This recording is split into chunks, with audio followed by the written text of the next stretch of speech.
Are you really going to eat that? Podcast episode 113. So how are we all doing this week? I hope you are all well and keeping safe. Now, you may be able to hear from my voice that I have a little bit of a bug. I've got a bit of a cold, nothing serious, nothing to worry about.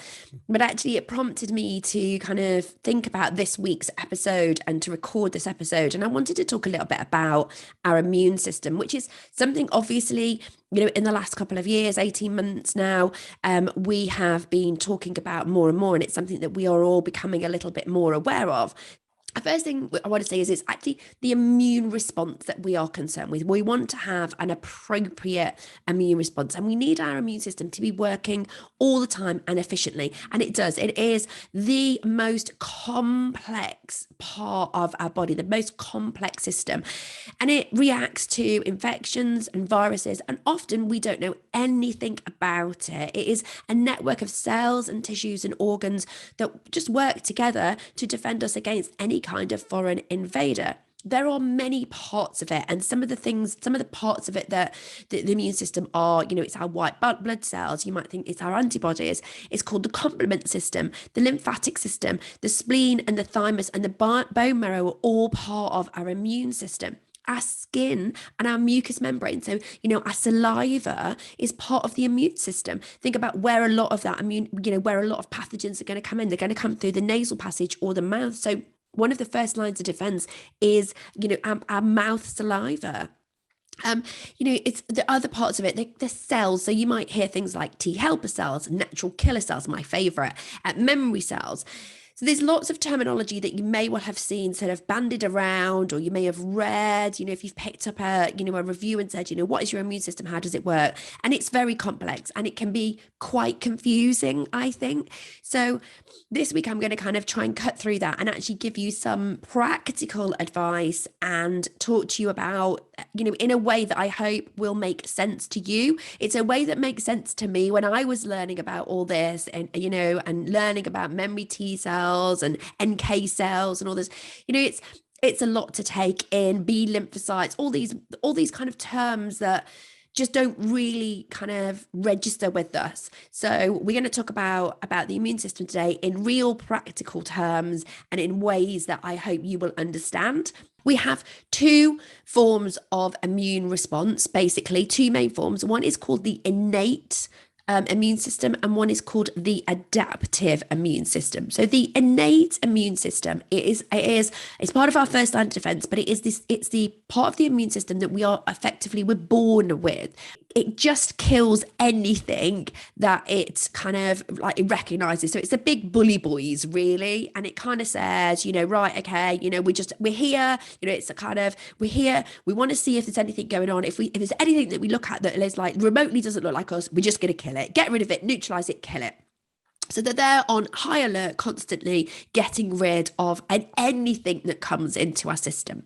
Now, our adaptive immune system is the educated system. This is our special forces, and they respond to specific viruses. So this is things that we have generally been infected with previously. So if you think about things like, when you were a kid, maybe you had measles or chickenpox or something. I actually got chickenpox at 28, would you believe it? A fully grown adult, and not shingles, no, actually child's chickenpox. So now if I am exposed to chickenpox virus, I have immune systems. I have adapted part of my immune system that has those antibodies in place, and they will call in. So chickenpox comes into the body and my immune system goes, oh, we know what that is. Call in the special forces for chickenpox, and they come in and they neutralize that virus before I feel it. So you will often just not know it is happening at all. And they are there just waiting in the background. They're like, no, it's not chickenpox. It's not my job, not my job today. Call the chickenpox guys, or no, I'm the measles guy. So I'm just waiting for that. This is what our adaptive immune system does. It comes for specific viruses. It's working all the time, okay? And one of the things that we need to remember is that we really need to nurture and nourish our immune system so that it works optimally. Remember, it has this job to do to kind of get rid of these colds when they're first coming in, or then keep fighting them if they haven't killed it on first line. And my immune system now will be on high alert. There will be, it will be there trying to fight this virus as best it can.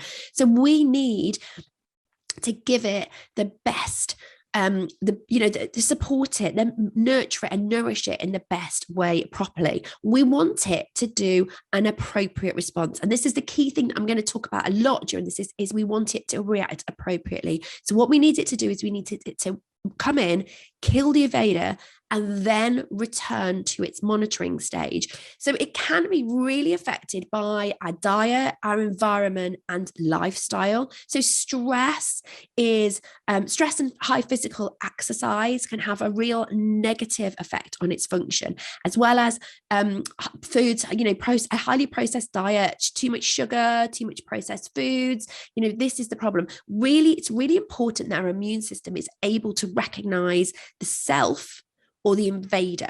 And if it is constantly overworking, then this is where we get this issue with autoimmunity. And autoimmunity is basically when our immune system stops being able to recognize a virus as non-self, as a pathogen, and starts to have that inability. So then it starts to attack our own cells. So autoimmune conditions are when our immune system basically has gone haywire and it is no longer able to recognize our cells and say, that's Wendy, that's okay, we don't need to kill that. That's a virus, that's something external, don't recognize that, get rid of it. And this is what happens. So it's really important that we are able to elicit that appropriate response and that we don't over kind of exercise, over stress our immune system so that it's working too hard all of the times. So stress actually elicits an immune response from our body. So if you are constantly stressed, you are constantly having this immune response. This is one of the reasons why often you find people have get ill. Like I used to do it. You'd work so hard, like working up to a holiday. You work so hard, extra hours, so you could have those precious 2 weeks off. And then the minute you had time off, you'd get a cold or you'd get ill. And it's because our immune system has been on high alert for so long, because we have been so stressed that suddenly when that level drops again, it's not regulated properly. And suddenly it kind of goes, oh, okay, good, no stress, I can go back. And then all these kind of viruses that have been waiting for that opportunistic moment to attack suddenly go, immune system's gone quiet, quick, I'm coming in for the kill. And then you get that horrible stinking cold that you always seem to get when you have a holiday. So helping to reduce your stress levels can really help support your immune system. And also then think about things like, autoimmunity. If you are super stressed, is that driving, potentially a lot of internal inflammation and potentially driving towards autoimmune conditions? Sleep is key. Remember that, there are so many important things that our body does when we are sleeping. It heals, it repairs, but also there are lots of infection fighting molecules that are created while we sleep. So sleep is key. There have been plenty of studies out there that show that people who have less sleep are more prone to getting, ill from just things like the common cold. They are more susceptible to those kind of illnesses. Now, you might not always be in control of your sleep. If you've got a young family, I understand that it can be difficult, but if you can support that sleep and get more sleep, it is one of the best ways to help regulate that immune system. So what things do you need? And what about if you've got a bit of a cold, you're thinking like me, thinking, what can I eat that's going to help me get through this? But not just get through this today, maybe think about it for all times. So definitely for me, I'm thinking, right, okay, let's remind myself, what should I be having in my food, in my arsenal to help me fight this cold? So vitamin C is the number one. We all shout about it, vitamin C. So yes, you can take a vitamin C supplement, and there are plenty of studies to show that if you take a supplement while you've got a cold or another kind of illness, that it helps kind of your body fight the infection. And the key role in this is it's anti-inflammatory and its antioxidant properties. So I talk about oxidization a lot in the body. So this is when your cells get damaged, they become oxidized. Vitamin C comes in and gives away an oxygen molecule so that an antioxidant, so it repairs these cells. So it's a great way of doing that cell repair. So while your body is fighting viruses and illnesses, it is going to be getting some damage, isn't it? The army is going to be getting damages. We're going to be getting some illnesses, some damage, some impact from that. So antioxidant foods such as vitamin C have a key role in supporting that. It's been shown, lots of studies have shown that it does support the early stages of colds and flu. It doesn't stop us getting it, but it can often reduce the intensity and the longevity of those colds. How do we get more vitamin C in our diet? Like I said, you can take a supplement if you want to, but let's think about food. So just eating a really wide range of fruits and vegetables is the best way to get it, and eat a variety. Yes, we know that oranges are high in vitamin C, but kiwis are also high in vitamin C, and things like spinach have vitamin C in as well as iron, which is another, boosting mineral. So eating a wide range, all the colors, is a really great way of getting all of the vitamins that you need, to be honest. And remember with vitamin C that it is water soluble, and we do use it quite quickly. So eating kind of regular sources of vitamin C is the best way to maintain optimum levels. Vitamin A and beta carotene are another essential role in maintaining that first line of defense, so that initial response. This is because they support our mucosal lines, our epithelial surfaces. So remember I said that, the mouth and the nasal passage is one of the places where it first comes in. Also in our gut, we have a mucosal lining in our gut. So remember, the gut is the gut isn't inside our body, it's external to our body, and our gut lining is where we allow whatever we want to come through. And obviously if we've got pathogens and viruses, our gut lining is one of our first lines of defense to stop them coming into the body. So a good mucosal lining in our gut lining is really important to help us keep those viruses, infections on the right side of the stomach, on the bit that we want, not into our body. So animal foods are actually one of the best sources of vitamin A. So think about things like liver. Like I remember as a kid that we would have liver quite regularly, and liver is really good at supporting our overall health. If you can't stomach it, I do understand it, but actually if you can, add it to your diet, particularly in winter months.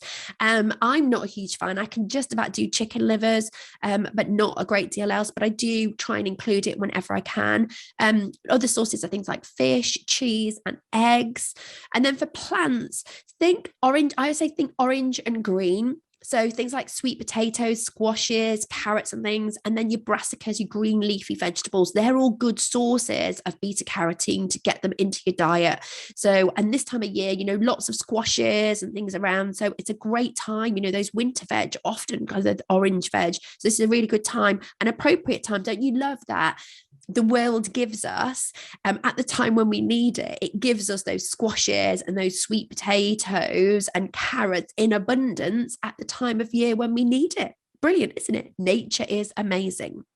We have all been talking about vitamin D at the moment, and I did a podcast episode all about vitamin D. It is actually a hormone, and it's a really complex hormone that helps to regulate our immune system. And in the winter months, in the UK where I'm talking to you from right now, but if you live in an equal latitude in the world where you do not get that winter sunshine, we're not in proper sunny climes, so near the equator you're fine, but further up north or south in the winter months you need to be supporting your vitamin D levels with a supplement because we get it from sunshine. I just want to give a shout out for chicken soup.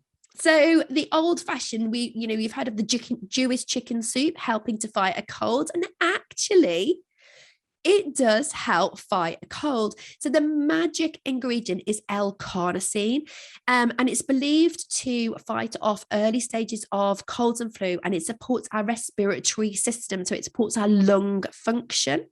There's been a bit of research done on it, and I love it when kind of old-fashioned remedies end up having some research, some modern research, which supports kind of our beliefs that it works, and it does work. So, but the key aspect is it's the bone broth that works it. So we get the L-carnosine from the bone broth. So if you make your own chicken stock, which I do all the time, or bone broth, and then make chicken soup with it, but it's not actually just, if you just use the chicken meat itself, it's not actually that, it's actually, you want that good broth. So actually it's any broth. So you can just have bone broth. So again, I have chicken soup, love chicken soup. Last night I had stew that I made for my hubby, but I made it with some chicken broth, and yesterday I had minestrone soup that was made with chicken broth, so homemade chicken broth. So again, I've been doing that, making sure we have the appropriate response, that our immune system gets activated and deactivated correctly, that it upregulates and downregulates correctly is really key. So supporting our lifestyle factors, reducing stress, making sure we don't over exercise, that we're eating a really healthy diet and getting enough sleep is ways that we can help support our immune system to have that reaction and down regulation as appropriate. And then key vitamins and things to support us: vitamin C, vitamin A, zinc, vitamin D, and the lovely chicken soup. But basically, eating a varied diet full of lots of colourful fruits, vegetables, and whole grains, healthy fats and proteins is the best way to support your body so that you are best placed to fight and deal with any viruses or illnesses that may attack your body, such as this lovely cold, which is attacking mine at the moment. So that's it for this week. I hope you've enjoyed this episode. If there's someone that that you think would, needs to listen to this, and please do share it with them. Share it with your friends and family. If you've got time, pop on and give me a review. I would really appreciate it, and it helps other people find it. So if you pop over to iTunes, give me a 5-star review, I'm assuming, that would be amazing. And it just helps our ratings and our rankings, and helps other people find them. Tune in to me next week. It's another solo next week. And that is it for this week. All I'm going to ask you is, what have you got for tea? Might be chicken soup.